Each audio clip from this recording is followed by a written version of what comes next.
छात्रों नमस्कार। आज हम कक्षा 9वीं सामाजिक विज्ञान का समकालीन भारत के बारे में पढ़ेंगे। समकालीन भारत मतलब एक समय में हुए कार्य। समकालीन भारत ये एक खंड का नाम है। इसकी 4 किताबें हैं, तो एक किताब है ये देखो, ये समकालीन भारत सामाजिक विज्ञान। इसका पाठ 1 पढ़ेंगे। कौन सा पाठ पढ़ेंगे? पाठ 1।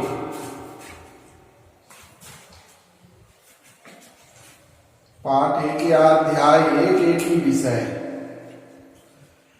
लेकिन अभी समझना है, जब आप समझा करें तो किताब को नहीं देखना चाहिए, अभी समझना है, बाद में किताब देखना।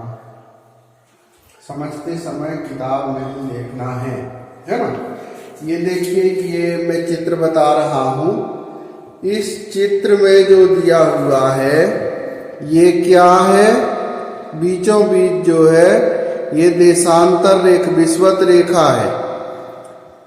ये देशांतर रेखाएं हैं और ये आड़े में अक्षांश रेखाएं हैं। 6वीं कक्षा में पढ़ चुके हो।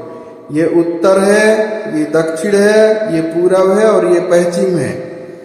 तो भारत अपने ग्लोब के पृथ्वी के उत्तर में स्थित है। ये उत्तर भाग, ये बीचों बीच जो अक्षांश रेखा का बीचों बीच विषुवत रेखा कटा हुआ है, इसके ऊपर है। इसका मतलब ये उत्तरी गोलार्ध में है।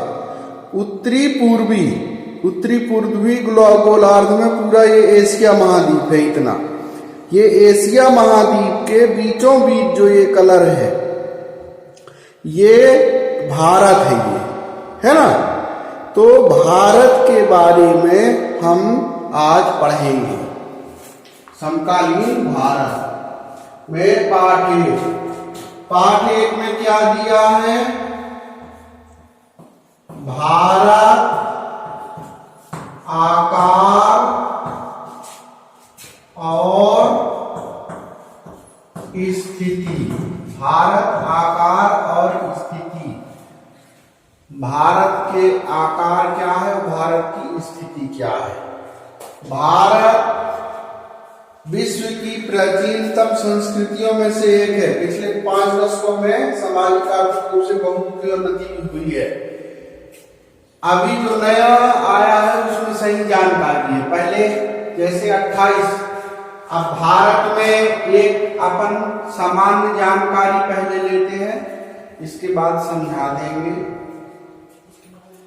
अब इसके जो है भारत स्थिति के बारे में, इसकी क्या स्थिति है भारत के विश्व में, यही स्थिति है। इसका जो है मुख्य जो है स्थिति कहां पर स्थित है? ये 8.8 अंश 4 उत्तर से 37 अंश 6 उत्तर अक्षांश। ये उत्तर अक्षांश में तथा यहां पर स्थिति है। इसकी स्थिति क्या है? भारत की ग्लोब के अक्षांश और देशांतर रेखाओं में कहां पर भारत स्थित है उसकी जानकारी आपको दे रहे हैं। अब देशांतर में ये कह रहा है कि 68.7 ग्रेड पूर्व से और 97.25 पूर्व देशांतर। पूर्व ये देशांतर, अक्षांश और देशांतर है ना। यहां पर भारत स्थित है। खालिस्तान में भी आ सकता है। अब जो है देश उत्तर में लगभग 2 भागों में बांटती है। कौन बांटती है? अक्षांश और देशांतर रेखा भारत के भूभाग में। अब भारत की स्थिति हो गई। भारत की जनसंख्या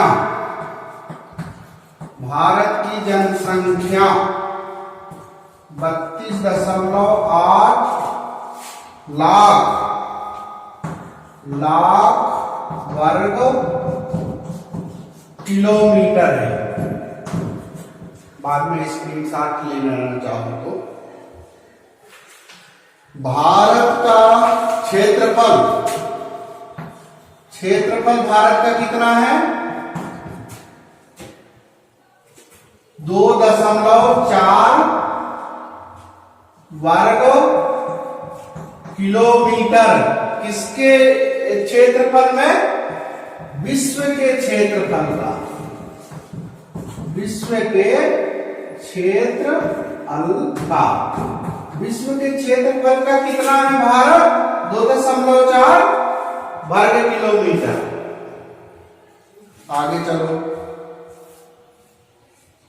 यह क्षेत्रफल की दृष्टि से स्थान किसमें? विश्व में कौन सा स्थान है? 7वां स्थान विश्व। ठीक है, आगे चलो। भारत की स्थल सीमा रेखा लगभग कितनी है? स्थल सीमा रेखा 15,200 किलोमीटर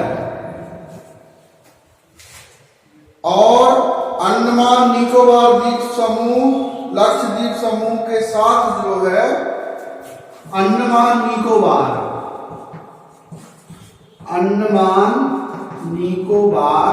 एवं लक्षद्वीप समूह, ये मिलाकर के 7516.6 किलोमीटर है। अभी समझना है ना, बाद में किताब से पढ़ लेना, अभी समझो। अब ये जो है गुजरात और अरुणाचल प्रदेश के स्थानीय समय में 2 घंटे का अंतर है। 82°30 देशांतर। अपने मामयोत्तर मानक जो है वो इलाहाबाद के पास है। 82°30। भारत तथा विश्व। भारतीय भूखंड एशिया महाद्वीप के पूर्व और पश्चिम के मध्य में स्थित है, बता चुका हूं अभी। यूरोपीय देशों और पूर्वी एशियाई देशों को मिलाता है। किसमें? ग्लोब में। भारत की स्थिति अपन अक्षांश और देशांतर रेखाओं से जानकारी प्राप्त कर रहे हैं। इसका स्क्रीनशॉट ले सकते हो, इसको मिटा करके हम आगे समझेंगे। अब एक चित्र दिया हुआ है, अब देखिए, अब हम ये समझेंगे। इसमें दिया हुआ है, देखो भारत का ये नक्शा है। इसमें दिया हुआ है अरुणाचल प्रदेश से गुजरात तक में पूर्व से पश्चिम कहलाता है। ये पूर्व है, ये पश्चिम है।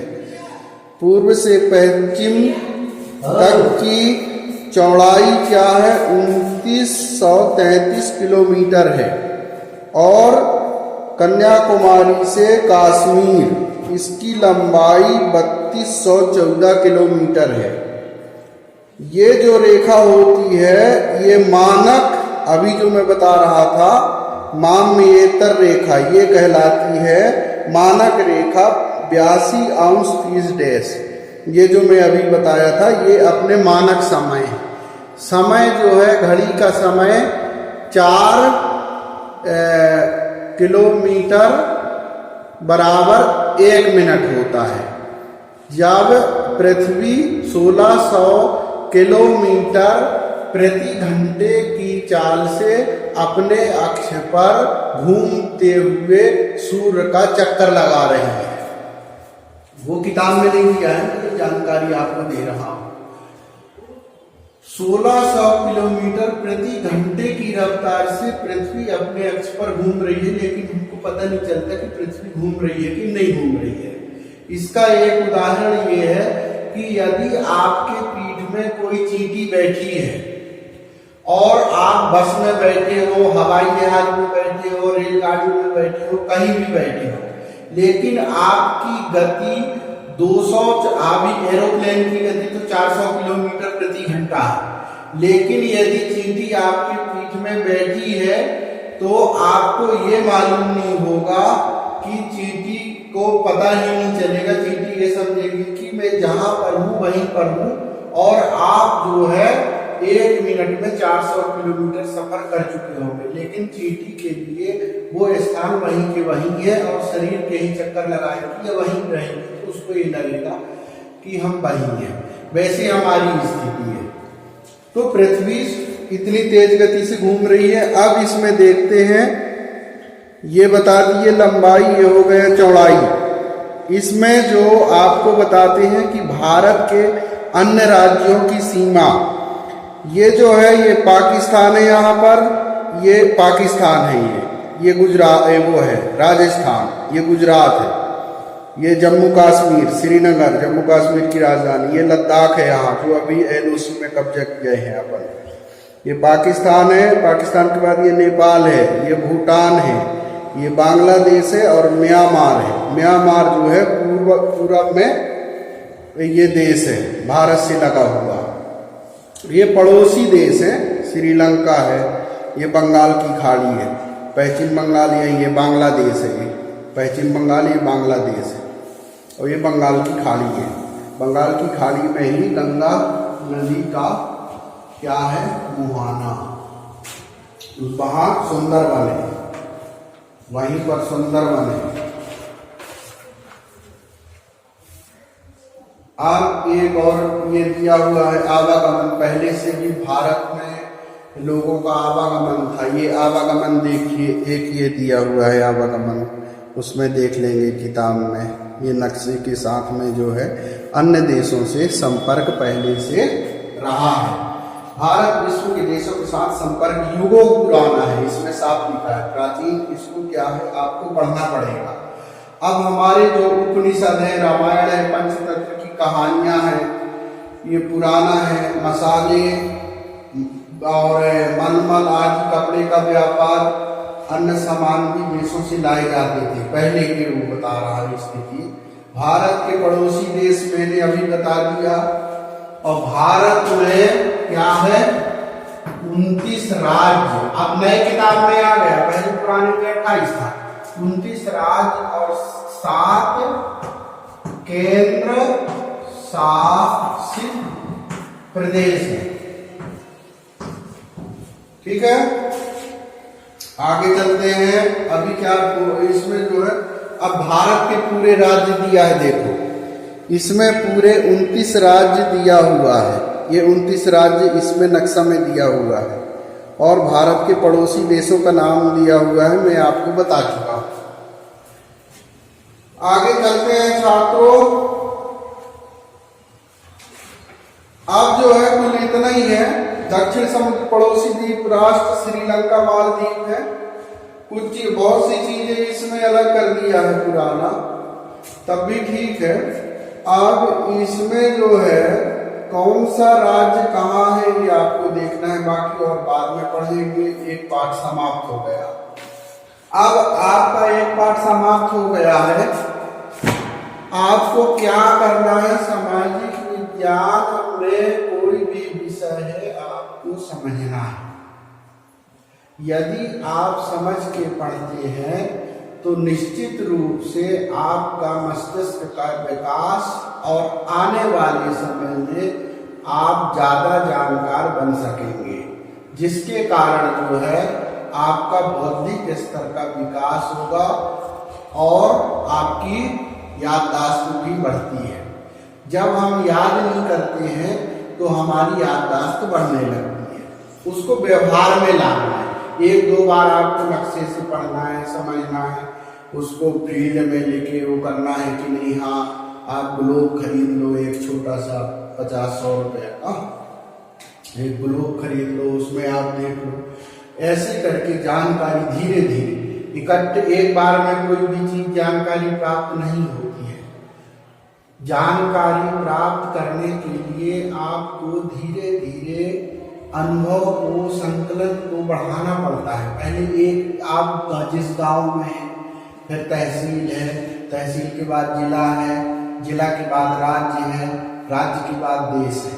तो इस तरह से आपको धीरे धीरे जब हम अनुभव बढ़ाने लगते हैं तो वो चीज़ हमारे व्यवहारिक ज्ञान में आने लगता है और वो दिमाग में चलन में आने लगता है। तो वो क्योंकि हम पिछले कक्षा में जो याद किए हैं वो अभी पूछेंगे तो नहीं बता पाओगे, इसलिए आप याद करने में कम ध्यान देना है, समझने में ज़्यादा ध्यान देना चाहिए, तो वो ज़्यादा अच्छा रहता है और अंक भी उसमें ज़्यादा आते। आप अपनी भाषा में लिखिए और घर में पढ़ना है। और प्रश्न उत्तर में अभी इसी के साथ में दे रहा हूं, तो प्रश्न उत्तर आप तो छोटे हैं नहीं, 9वीं कक्षा में आप स्वयं पढ़ के प्रश्न उत्तर लिख सकते हो, लेकिन इसके बाद भी मैं प्रश्न उत्तर दे रहा हूं साथ में। और ये लिखना है आप 100 पेज या 150 पेज के, आप 4 पार्ट कर दिया है सामाजिक विज्ञान का, तो 100 पेज हो या 150 पेज की एक कॉपी बना लीजिए, उसको प्रश्न उत्तर लिखते जाना है। क्या होता है, कभी सामाजिक विज्ञान ऐसा विषय है कि जो प्रश्न उत्तर आते हैं वो प्रश्न उत्तर जो दिया हुआ है किताब के पीछे, उसके अलावा किताब से भी, पैराग्राफ से भी प्रश्न बना के दे देता है। इसलिए इसको समझ के पढ़ोगे और याद करने में ज़्यादा दिमाग नहीं लगाना है, ठीक है। देखो प्रश्न उत्तर में आ जाते हैं। पहला प्रश्न जो है वो कर्क रेखा किस राज्य से नहीं गुजरती? उड़ीसा से नहीं गुजरती है, बाकी सभी राज्यों से गुजरती है, ठीक है। आगे चलते हैं। भारत का सबसे पूर्वी देशांतर कौन सा है? उत्तर है ए 97° 25'। आगे तीसरा प्रश्न है, उत्तरांचल, उत्तर प्रदेश, बिहार, पश्चिम बंगाल और सिक्किम की सीमाएं किस देश को छूती है? उत्तर क्या है? किस देश को छूती है? क्या आ रहा है यार?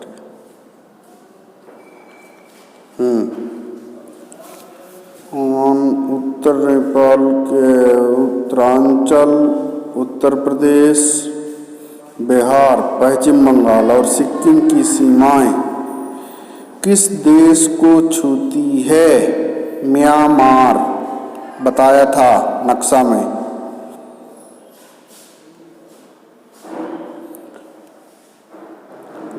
आगे चलते हैं। ग्रीष्मावकाश में आप यदि कवरत्ती जाना चाहते हैं तो किस क्षेत्र में, शासित क्षेत्र में जाएंगे? कवरत्ती का आंसर में जैसे हम क्लिक करेंगे तो इसमें आंसर में बता नहीं रहा है यार, इसमें बता रहा है लक्षद्वीप। लक्षद्वीप आ गया उत्तर, लक्षद्वीप में टिक लगा लो। अगला, मेरे मित्र एक ऐसे देश के निवासी हैं जिस देश की सीमा भारत के साथ नहीं लगती। आप बताइए वह कौन सा देश है? बताओ कौन सा देश हो सकता है? भारत की सीमा नहीं लगती। तजाकी। प्रश्न दूसरा, नीचे दिए गए प्रश्नों के संक्षिप्त उत्तर दें। तो पहला का जो उत्तर है, अरब सागर तथा बंगाल की खाड़ी में स्थित द्वीप समूहों के नाम बताइए और दक्षिण में कौन कौन से द्वीपी देश हमारे पड़ोसी हैं। इसका उत्तर क्या होगा? अरब सागर में लक्षद्वीप तथा बंगाल की खाड़ी में अंडमान और निकोबार द्वीप समूह स्थित हैं। दक्षिण में श्रीलंका तथा मालदीव द्वीपी देश हमारे पड़ोसी हैं। दूसरा प्रश्न में आ जाइए, उन देशों के नाम बताइए जो क्षेत्रफल में भारत से बड़े हैं। पहला रूस है, फिर कनाडा है, अमेरिका है, चौथा चीन है, पांचवा ब्राजील है और छठवां ऑस्ट्रेलिया। क्षेत्रफल में भारत से बड़े हैं और 7वां स्थान है क्षेत्रफल में भारत। तीसरा प्रश्न में आते हैं, हमारे उत्तर पश्चिम, उत्तरी तथा उत्तर पूर्वी पड़ोसी देशों के नाम बताइए। उत्तर होगा हमारे उत्तर पश्चिमी पड़ोसी देश, उत्तर पश्चिमी कह रहा है, पाकिस्तान है और अफगानिस्तान है। हमारे उत्तरी पड़ोसी देश चीन है, तिब्बत, नेपाल एवं भूटान। हमारे उत्तर पूर्वी पड़ोसी म्यांमार और बांग्लादेश। चौथा प्रश्न आ जाते हैं, भारत में किन किन राज्यों से कर्क रेखा गुजरती है, उनके नाम बताइए। 8 राज्य हैं भारत में जिनसे बीचों बीच कर्क रेखा काटती हुई जाती है। गुजरात, मध्य प्रदेश, छत्तीसगढ़, झारखंड, पश्चिम बंगाल, त्रिपुरा, मिजोरम राज्यों से होकर गुजरती है। प्रश्न तीसरा आ जाते हैं।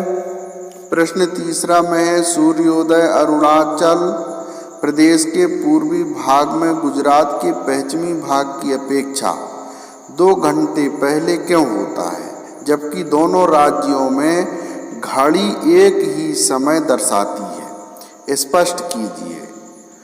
उत्तर है, गुजरात और अरुणाचल प्रदेश में समय का 2 घंटे का अंतर है। गुजरात की अपेक्षा अरुणाचल प्रदेश में सूर्य 2 घंटा पहले उदय होता है, किंतु फिर भी दोनों राज्यों में घड़ियां एक ही समय दिखाती है। पृथ्वी एक अक्षांश घूमने में 4 मिनट का समय लेती है। मैं बताया था पढ़ाते समय, 6वीं कक्षा में है, ये तो 9वीं की बात आ रही है।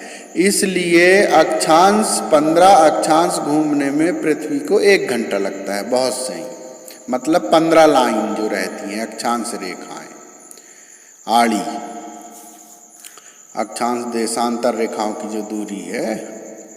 भारत का अक्षांशीय विस्तार 30 अंश है और इसलिए देश के सबसे पूर्वी तथा सबसे पश्चिमी भाग के बीच समय का 2 घंटे का अंतर है, किंतु पृथ्वी के सभी भागों में घड़ियां एक ही समय दिखाती है, क्योंकि भारतीय मानक समय 82 अक्षांश के अनुसार निर्धारित किया गया है।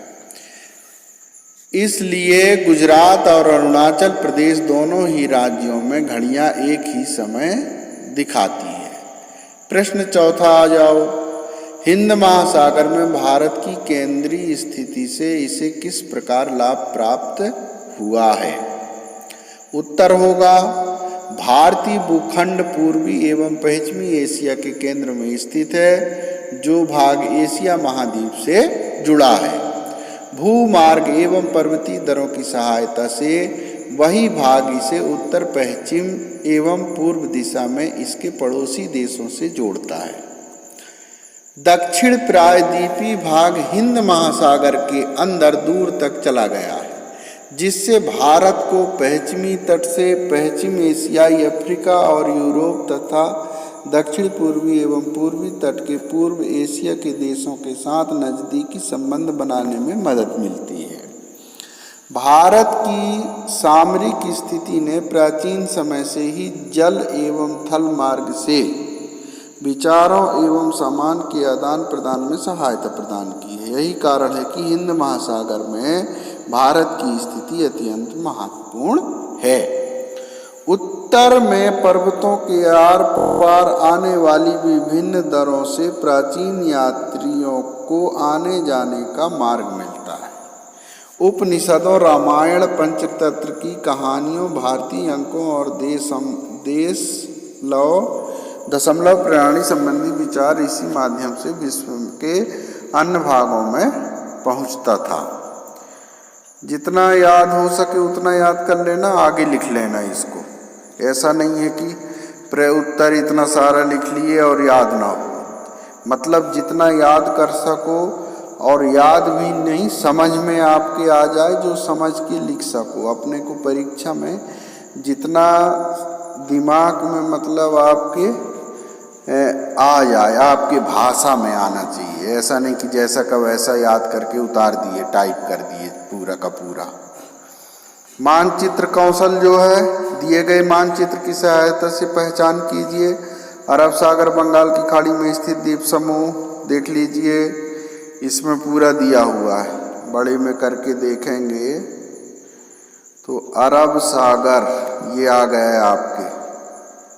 अरब सागर यही कहलाता है, ये अरब सागर कहलाता है। और ये बंगाल की खाड़ी कहलाती है। ये भारत, ये द्वीप समूह बंगाल की खाड़ी, ये पुडुचेरी है, पुडुचेरी, पांडिचेरी। आगे चलते हैं। दूसरा, भारतीय उपमहाद्वीप किन देशों से मिलकर बनता है? भारतीय उपमहाद्वीप, भारतीय उपमहाद्वीप अन्य जैसे हैं, पाकिस्तान है, अफगानिस्तान है, चीन है, तिब्बत है, चीन तिब्बत, नेपाल है, सिक्किम तो अपना ही है, भूटान है। इन देशों से मिल कर के ये महाद्वीप कहलाता है, समझ रहे हो। और ये जो ये उप महाद्वीप कहलाते हैं, और ये प्रायद्वीप कहलाता है। जो जल से तीन ओर से घिरा होता है, ये प्रायद्वीप कहलाता है। इसको प्रायद्वीप कहते हैं, जो इधर से जल से तीन ओर से घिरा है ना, 1 2 और ये 3। और ये बता दिया। अगला चलो चलो, कर्क रेखा कौन कौन से राज्यों से गुजरती है बता दिया हूँ पहले। ये अच्छा नक्शा में बताना है तुमको। कर्क रेखा, ये कर्क रेखा है, ये मिजोरम है, त्रिपुरा है, पश्चिम बंगाल है, इसके बाद छत्तीसगढ़, मध्य प्रदेश, गुजरात, और क्या छूट गया, ये झारखंड, और उड़ीसा से नहीं जाती है ना, उड़ीसा को नहीं काटती है, छोड़ देती है उड़ीसा को, इसलिए परीक्षा में उड़ीसा दिया रहता है। चलो आगे चलते हैं। भारत का सबसे उत्तरी अक्षांश, भारत का सबसे उत्तरी अक्षांश क्या है? वही तो मैंने बताया ना, उत्तरी अक्षांश 82.1 82.1/2 82.5 अंश। कहीं कहीं तो दिया रहा वो अक्षांश, ये है अक्षांश ना, यही तो अक्षांश कर्क रेखा है, तो इसमें दिया नहीं है कहीं, देख लेना उसमें, बड़े नक्शे में देख लेना, उसमें अच्छा से दिया है अक्षांश के बारे में। अब तुमको तो पहले जो पढ़ते हैं उसको प्रैक्टिकल या पढ़ना चाहिए, और फिर जो है उसको वो करना चाहिए, दिमाग में रखना चाहिए कि पहले हम क्या पढ़े थे। ये पढ़ चुके हैं 6वीं कक्षा में, अक्षांश रेखा, देशांतर रेखा, मैं खुद पढ़ाया हूँ। भारत का सबसे पूर्वी और दक्षिण देश, पश्चिमी देशांतर लिखवा दिया हूँ। सबसे लंबी तट, बोर्ड में देख लेना, सबसे लंबी तट रेखा वाला राज्य, सबसे लंबी तट रेखा वाला राज्य गुजरात है। ये सबसे लंबी तट रेखा वाला राज्य, ये सब लिखे हुए हैं, उत्तर देख लो। कौन सा प्रश्न था? सबसे लंबी तट 7वां ना, 7वां कन्याकुमारी है सबसे लंबी तट रेखा वाला राज्य, है ना। अब इसमें अगला आ गया, भारत और श्रीलंका को अलग करने वाली जल संधि पाक जल डमरू। ये परीक्षा में आता है, याद रखना, कई बार आता है, कई साल आता है, हर आने वाले साल में आता ही रहता है परीक्षा में। 9 में आ गए भारत के केंद्र शासित क्षेत्र। भारत के केंद्र शासित क्षेत्र कितने हैं? 7 हैं। अंडमान निकोबार द्वीप समूह ये 1 हो गया, चंडीगढ़ 2, दादर एवं नागर हवेली ये 3, दमन एवं दीव 4, लक्षद्वीप 5, पांडिचेरी 6 और दिल्ली 7 हो गए। इनको याद रखना है, अभी ऐसा नहीं कि रट्टा मारने लगो। आगे परियोजना कार्य भी दिया है, इसका भी स्वयं करें लिखा है, तो इसको खुद करना है, ऐसा नहीं कि उतार मचाए, दिमाग से भी थोड़ी लगाना है। 9वीं का